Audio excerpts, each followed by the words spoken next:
अस्सलाम वालेकुम स्टूडेंट्स, उम्मीद करती हूँ आप सब बिल्कुल खैरियत से होंगे। जी स्टूडेंट्स, अगर आप मेरे चैनल पे न्यू हैं तो प्लीज़ चैनल को सब्सक्राइब कीजिएगा, वीडियो को लाइक कीजिएगा एंड शेयर कीजिएगा अपने फेलोज़ के साथ, ग्रुप्स के समय और जो है वो अपने दोस्तों के साथ।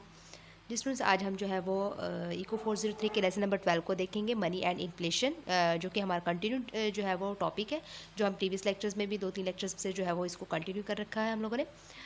तो लेसन 12 में हमारे पास क्या है, एक सबसे पहले जो स्टूडेंट्स हमारे पास आती है वो एक एक्सरसाइज गिवन है, वो हम देख लेते हैं। इंपॉर्टेंट आपने इसको जो है वो अच्छे से देख लीजिएगा।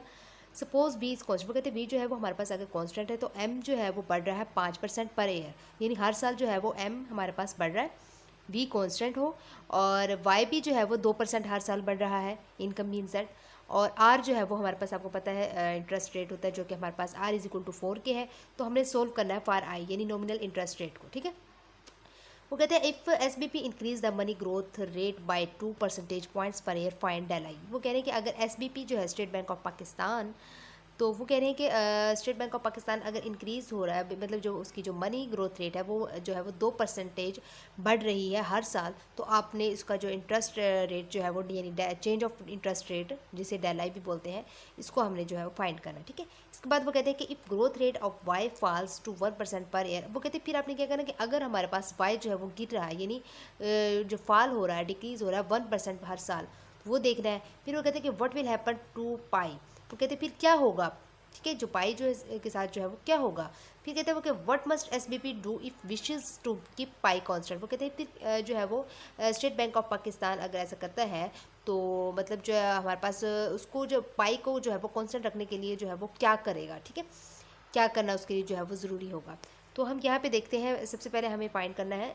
ठीक है, ये कि पाई हमारे पास जो है वो आप यहाँ पे देख सकते हैं कि 5% जो है वो एम बढ़ रहा है, 2% हमारे पास वाई बढ़ रहा है। तो ठीक है, तो पाई फाइंड करने के लिए हमें मुश्किल नहीं होगी, हम 5 - 2 कर देंगे तो हमारे पास क्या आ जाएगा, 3 आ जाएगा। ठीक है, इसके बाद जो है वो स्टूडेंट्स हमारे पास आ जाता है, हमने जो है फाइंड क्या करना था, हमने जो है वो स्टूडेंट्स आई फाइंड करना था। ठीक है, तो अब हमारे पास आई के लिए जो है वो क्या है कि r+4, sorry pi plus pi r plus pi आ जाएगा हमारे पास, जो कि हमारे पास r4 है और पाई 3 है, जो हमारे पास इक्वल टू 7 आ जाएगा। इसके बाद स्टूडेंट्स हमारे पास जो है वो डेल आई जो है वो सॉरी हमने फाइंड करना था। ठीक है, सॉरी जो ये वाला जो था ना सोल फार आई, ये इसका जो है वो ये वाला हमने जो ये फाइंड किया है, क्लियर, 7 जो वैल्यू है ये।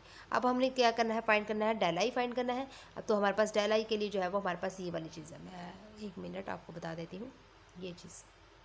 ठीक है, इसके लिए वो कहते हैं डेल आई जो है वो इज इक्वल टू है हमारे पास 2, क्योंकि यहाँ पे आप देख सकते हैं 2% जो बढ़ रहा है। ठीक है, और वो कह रहे हैं कि same as the increase in the money growth rate, वो कहते हैं जैसे जैसे हमारे पास मनी ग्रोथ रेट जो है वो इंक्रीज़ होगा, हमारे पास जो इंटरेस्ट रेट है जाहिर बात है वो भी इंक्रीज जो है वो चेंज हो जाएगा। इसके बाद वो कहते हैं कि अगर हमारे पास ये वाली if growth rate of Y falls to 1% per year, तो देन हमारे पास क्या होगा, तो हमारे पास क्या होगा, एस बी पी बैंक जो है वो हमारे पास students, if S B P does nothing, अगर स्टेट बैंक ऑफ पाकिस्तान कुछ नहीं करा तो del pi is equal to जो है वो हमारे पास 1 ही रहेगा। इसके बाद वो कहते हैं कि what must S B P do if wishes to keep pi constant, तो उसको वो जो है वो क्या करने की जरूरत है, तो वो कहते हैं कि to prevent inflation from rising, वो कहते हैं इन्फ्लेशन को जो है बढ़ने से जो है वो रोकने के लिए S B P must reduce the money growth rate by 1% per year. तो वो कहते हैं कि स्टेट बैंक को जो है मनी ग्रोथ रेट जो है वो हर साल जो 1% बढ़ रहा है उसके पॉइंट को जो है वो कम करना चाहिए, देन हमारे पास क्या होगा, इन्फ्लेशन जो है वो बढ़ने से रुक जाएगी। ठीक है, तो ये इसका जो है वो इंपॉर्टेंट एक आंसर है, और ये एक इंपॉर्टेंट क्वेश्चन है, ये आपने जो है वो अच्छे से देख लेना है, क्योंकि मैंने इसको हाईलाइट भी कर दिया है इसीलिए, ताकि आप इसको अच्छे से देख लें। इसके बाद स्टूडेंट्स हमारे पास रियल इंटरेस्ट रेट्स आ जाते हैं।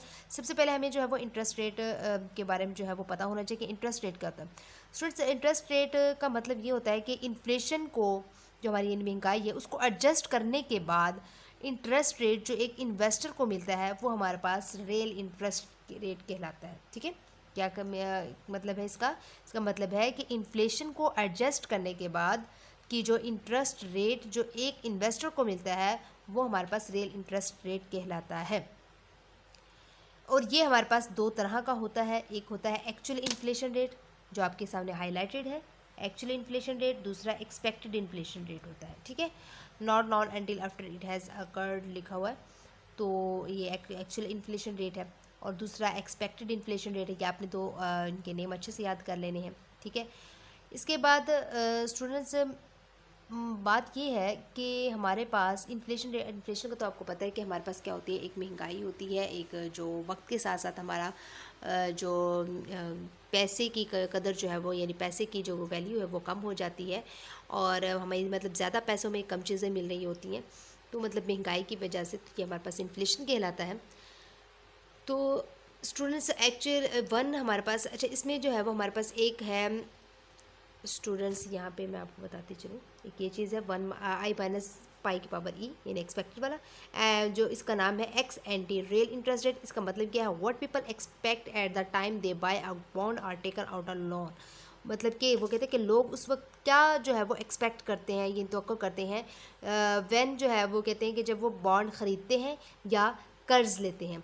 ज़रा बात है, जब हम किसी से कोई बॉन्ड लेते हैं, ख़रीदते हैं, या हम किसी से इन कोई चीज़ लेते हैं, खरीदते हैं, या फिर हम किसी से कर्ज लेते हैं, तो लोगों की क्या एक्सपेक्टेशन होती है। ज़रा बात है, किसी एक्सपेक्टेशन के तहत ही जो है वो हम कोई काम स्टार्ट करते हैं, या कोई बॉन्ड ख़रीदते हैं, या कोई चीज़ लेते हैं, या हम किसी से कर्ज लेते हैं, कोई हमें एक्सपेक्टेशन होती है, तब हम जो है वो ये काम करते हैं। फिर उसके बाद वो कहते हैं, दूसरा हमारे पास पॉइंट है कि x post real interest rate. वो कहते हैं what people actually and up earning on their bond और पेइंग ऑन देयर लोन। वो कहते हैं जो लोग असल में जो उन्होंने मतलब जो बॉन्ड ख़रीदते हैं, ठीक है, सॉरी, जो बॉन्ड खरीदने के बाद वो जो है उस पर बॉन्ड पर जो है वो पैसा कमाते हैं, और फिर वो अपने फ़र्ज़ की अदायगी करते हैं, फिर जो है वो लोग जो है वो कहते हैं कि वो क्या एक्चुअली जो है वो करते हैं, ठीक है, उनकी एंडिंग पे क्या होता है। तो ये कुछ इनका थोड़ा सा ये इन्होंने जो है इसके बारे में एक्सप्लेन किया कि इनका मतलब ये चीज़ होती है। ये आपने जो है वो देख लेना अच्छे से, एज MCQs ये जो है वो ख़ास तौर पे इम्पोर्टेंट है। बाकी वैसे इतना ज़्यादा इसमें चीज़ें याद करने वाली चीज़ें नहीं है, ज़्यादातर जो है वो कंसेप्ट जो है वो थोड़ा क्लियर करने की चीज़ें हैं। और MCQs के वाले से money demand and the money sorry nominal interest rate जो है वो क्या होता है। So the quantity theory of money assumes. वो कहते हैं कि जो हमारे पास मनी की जो थ्योरी, जो क्वांटिटी ऑफ थ्योरी है, उसको एज्यूम करते हैं, यानी फ़र्ज़ करते हैं कि the demand for real money balances depends on only on real income. Y. वो कहते हैं कि जो हमारे पास जो रियल मनी का जो है वो उसको बैलेंस करने के लिए बैलेंस करते हैं, तो उसको बैलेंस करने के लिए उसको बैलेंस किस तरह कर सकते हैं, वो किस पर डिपेंड करता है। रियल मनी जब बैलेंस होगा वो ओनली ऑन रियल इनकम पर डिपेंड करेगा। जिस तरह की हमारी रियल इनकम होगी उसी तरह रियल मनी जो है वो बैलेंस होगा। We now consider another determinant of money demand, the nominal interest rate. The nominal interest rate I is the opportunity cost of holding money instead of bonds or other interest earning is just हींस I हमारे पास increase होगा तो money demand हमारे पास decrease होगी। यानी interest rate, देखिए हम कोई चीज़ खरीदते हैं, जैसे हम कोई कर्ज लेते हैं या कोई चीज़ जो है वो हम उधार लेते हैं कि मतलब सूद पे लेने के लेते हैं, तो अगर हमारा अगर सूद ज़्यादा लगा दिया जाए किसी भी चीज़ पर, तो लोगों की डिमांड कम हो जाएगी, लोग नहीं खरीदेंगे, चाहे वो उनकी कितनी ही ज़्यादा जो है वो मजबूरी क्यों ना हो, क्योंकि वो अफोर्ड नहीं कर सकते, क्योंकि उन्हें ये होता है कि अगर हम दे भी लें, अगर हमारा वो काम ना चला जिस बुनियाद पर हम ये कर्ज़ ले रहे हैं इंटरेस्ट रेट पर, तो हमारा वो काम नहीं सही चल सका, तो हम इंटरेस्ट रेट कैसे पे करेंगे, ठीक है। तो इस तरह वो कहते हैं कि इस तरह की कंडीशन में हमारे पास इंटरेस्ट रेट अगर ज़्यादा होगा, तो हमारे पास जो है वो मनी डिमांड क्या हो जाएगी, डिक्रीज़ हो जाएगी, यानी डिमांड जो है वो हमारी कम हो जाएगी, लोग ज़्यादा डिमांड नहीं करेंगे, ठीक है। तो दूसरी बात, नॉमिनल इंटरेस्ट रेट एक्चुअली होता क्या है, ये इसका मतलब ये होता है स्टूडेंट्स के इंटरेस्ट रेट जो बैंक से जो है वो हम जो बैंक से जो है वो चार्ज किया जाता है, जिसमें इन्फ्लेशन का इफेक्ट नहीं होता, इसमें इन्फ्लेशन जो है वो इसका इफेक्ट नहीं होता, ठीक है। और ये बस जो है कोई जैसा बैंक से कर्ज लेते हैं, सूद लेते हैं, कोई लोन लेते हैं, और उस पर आपको पता है कि इंटरेस्ट रेट लगाया जाता है, शरह सूद जो है उसकी होती है, उसमें इन्फ्लेशन पर डिपेंड नहीं करता। अगर आपकी महंगाई बढ़ रही है या कम हो रही नहीं, उसमें फ़िक्स होता है कि आपका जो है वो जैसे कि 1000 पे इतना जो है वो सूद होगा, 2000 पे इतना, 50,000 पर इतना जो है वो आपका जो है वो इंटरेस्ट होगा। क्योंकि आपका जो है एक जब बजट बनता है, जब हुकूमत अनाउंस करती है कि आप जो है वो शरह सूद हमारा कितना जो है वो होगा, कितने पैसों पे, तो वही जो है वो फिक्स होता है। और जबकि हमारी जो महंगाई है वो डे बाय डे कभी कम हो रही है, ज़्यादा एक्चुअली ज़्यादा ही होती है ज़्यादातर, लेकिन कोई चीज़ जो है वो कम भी हो जाती है, लेकिन इसका जो है वो इफ़ेक्ट नहीं पड़ता, इन्फ्लेशन पर इफ़ेक्ट नहीं पड़ता इंटरेस्ट रेट का, जो है वो ये एक जो है वो एज अ फिक्स होती है, ठीक है। इसके बाद स्टूडेंट्स हमारे पास ये एक आपका लिंकेजेस जो है वो among money prices and interest rate है स्टूडेंट्स, आप ये देख सकते हैं, मनी सप्लाई, मनी डिमांड, और ये इसका जो है वो लिंकेज देख सकते हैं। इसके बाद मनी डिमांड फंक्शंस क्या होता है, इसको स्टूडेंट्स आप एक दफ़ा जो है वो रीड कर लीजिएगा, एज MCQ जो है वो इतना कोई चीज़ समझाने वाली इतनी खास इसमें है नहीं, ठीक है। इसलिए मैं आपका बगैर टाइम वेस्ट किए आपको आगे ले जाती हूँ। इक्विलिब्रियम क्या होता है, अच्छा ये भी एक आपका MCQ बनता है, इसको देख सकते हैं आप कि when people are deciding whether to hold money और बॉन्ड्स, वो कहते हैं जब लोग जो है वो ये फैसला कर लेते हैं कि जो मनी और बॉन्ड जो है वो होल्ड करते हैं, खरीदते हैं, that they do not know what inflation will turn out to be, वो कहते हैं उनको ये नहीं पता होता कि इन्फ्लेशन जो है वो इसके बाद क्या होगी। The nominal interest rate in element for money demand, वो जो फिर उसके जो हमारी नॉमिनल इंटरेस्ट रेट जो है वो क्या होगा, फिर आर प्लस पाई की पावर ई हो जाएगा। ठीक है, ये एज एमसीक्यू जो है वो आपसे पूछा जा सकता है। इक्विलिब्रियम क्या होता है? इक्विलिब्रियम आपको पता ही है कि जब सप्लाई और डिमांड हमारे पास इक्वल हो जाती है, बैलेंस हो जाती है, तो हमारे पास इक्विलिब्रियम हो जाती है। ठीक है, वो यही लिखा है, इक्विलिब्रियम अकर्स वे सप्लाई और real money balance is equal to real money demand. ठीक है, ये एज एमसीक्यू एंड शॉर्ट वाले से देख लीजिएगा। और एम बाई पी जो है वो इक्वल होगा एल। ठीक है, एल और into R plus F E जो है वाई के। और ये जो चीज़ें स्टूडेंट्स कुछ न्यूटेशंस हमारे पास मौजूद है, ये आप इनको एज एमसीक्यूज देखिएगा। एम क्या होता है, आर क्या होता है, वाई क्या होता है, पी क्या होता है। इसके अलावा स्टूडेंट्स हमारे पास जो है how P response to U M, ये भी इंपॉर्टेंट नहीं है। व्हाट अबाउट एक्सपेक्टेड इन्फ्लेशन, ये भी इतना खास इंपॉर्टेंट नहीं है। जस्ट ये वन लाइन आप देख लीजिएगा कि over the long run people don't जो है consistently over or under for forecast inflation, so pi is equal to pi on average. In the short run pi may change when people get new information, वो कहते हैं over the long run की बात की जाए, लोगों को जो है वो ये नहीं होता। ठीक है, इन्फ्लेशन का जो है वो नहीं उनको मतलब नहीं होता कि वहाँ पे हमारे पास पाई ई जो है वो ई के इक्वल होगी इन द लॉन्ग रन में। ठीक है, ये एक चीज़ याद रखनी है। और जबकि शॉर्ट रन में पाई जो ई जो है वो यानी एक्सपेक्टेड जो है वो हमारे पास वो में ये वो कहते हैं कि चेंज हो सकता है जब पीपल गेट इन्फॉर्मेशन देते हैं। ठीक है, for example suppose SBP announce, वो कहते हैं जैसे कि हमारे पास SBP State Bank of Pakistan जो है वो अनाउंस करता है कि मनी सप्लाई जो है वो नेक्स्ट जो है वो बढ़ जाएगी, तो people will expect next years price, वो लोग फिर क्या करते हैं, एक्सपेक्ट कर लेते हैं कि इससे अगले साल जो है वो हमारी प्राइस और ज़्यादा हो जाएगी। ठीक है, ये एक्सपेक्टेड चीज़ें हैं।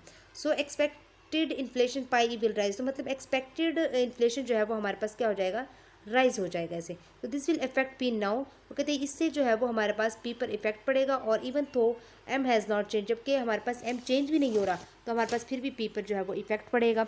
तो ये आपका ये भी एज एमसीक्यूज ही स्टूडेंट्स आपने देखना है, कोई इंपॉर्टेंट चीज़ नहीं है। हाँ, how P response to U M U F E, ये भी जो है वो एज एमसीक्यूज देख लीजिएगा। M by P is equal to L into R plus F E Y है।